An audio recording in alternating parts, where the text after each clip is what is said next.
of course, I have nothing against the fact that your boss treats you in a nice way and so on.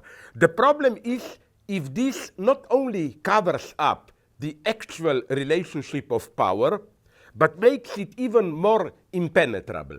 You know, if you have a boss who is up there, the old-fashioned boss, shouting at you, exerting full brutal authority, in a way it's much easier to rebel than to have a friendly boss who embraces you, or how was the last night with your girlfriend, blah, blah, all that body stuff, where then it almost appears impolite to protest. But I will give you an example, an old story that I often use to make it clear what do I mean by this. Imagine you or me, I am a small boy, it's Sunday afternoon, my father wants me to visit our grandmother.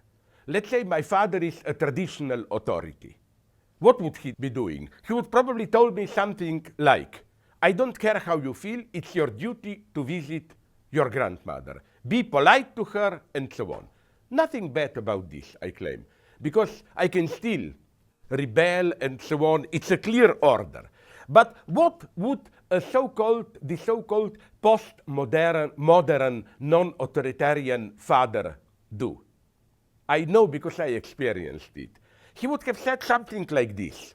You know how much your grandmother loves you, but nonetheless, I'm not forcing you to visit her. You should only visit her if you freely decide to do it.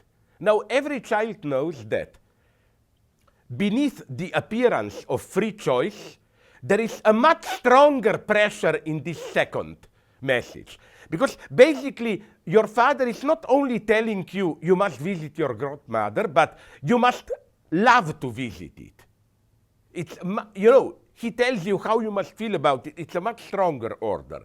And I think that this is, for me, almost a paradigm of modern permissive authority. This is why the formula of totalitarianism is not, I don't care what you think, just do it. This is traditional authoritarianism. The totalitarian formula is, I know better than you what you really want.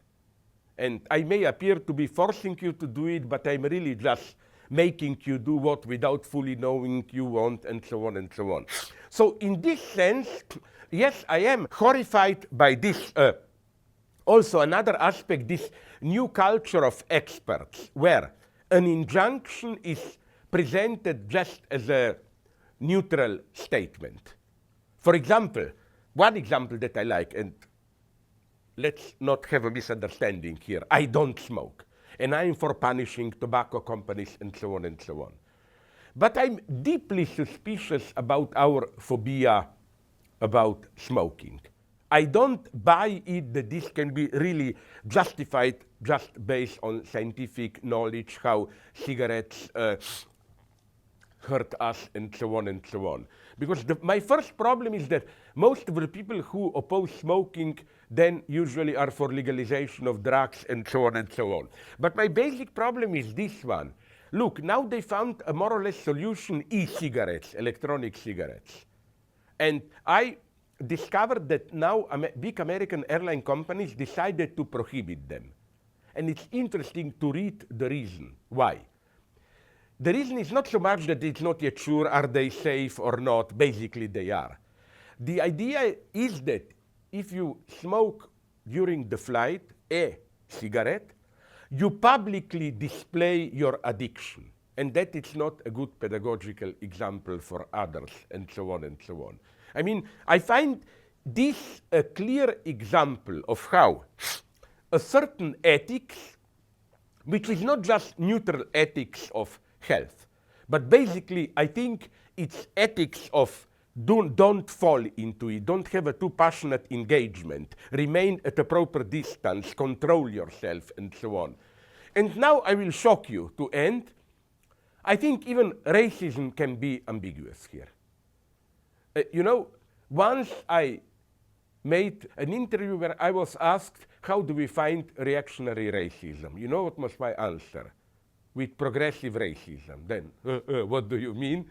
Of course, I didn't mean racism. What I meant is the following things.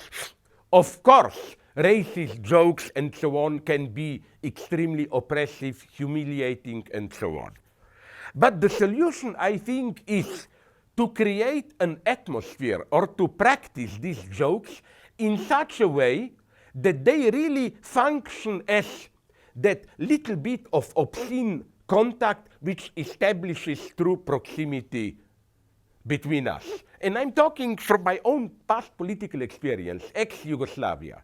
I remember when I was young, when I met with other people from ex-Yugoslav republics, Serbs, Croats, Bosnians, and so on, we were all the time telling dirty jokes about each other. But not so much against the other. We were in a wonderful way competing who will be able to tell a nastier joke about ourselves. These were obscene racist jokes. But their effect was a wonderful sense of shared obscene solidarity.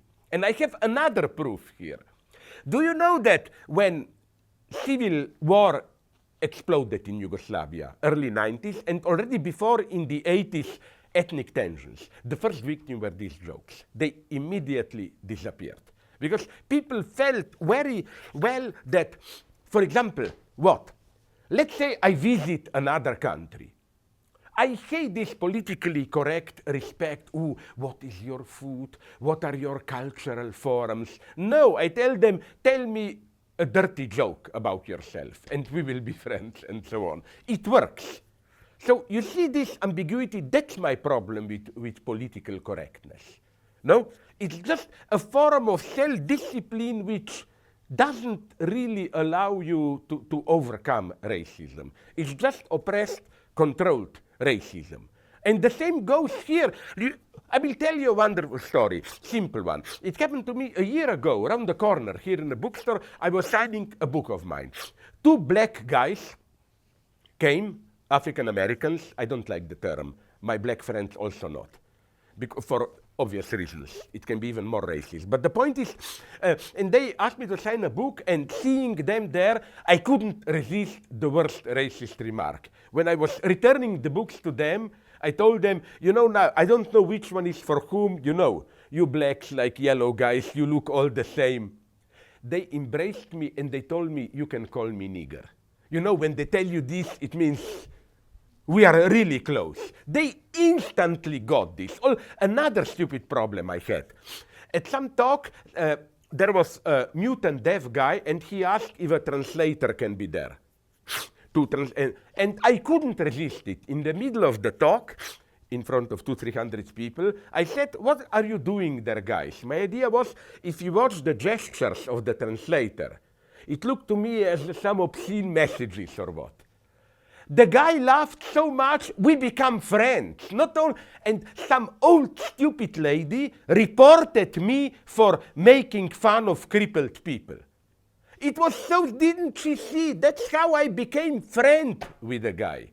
But wait a minute, now I'm not an idiot. I'm well aware this doesn't mean we should just walk around and humiliate each other. It's a great art how to do it.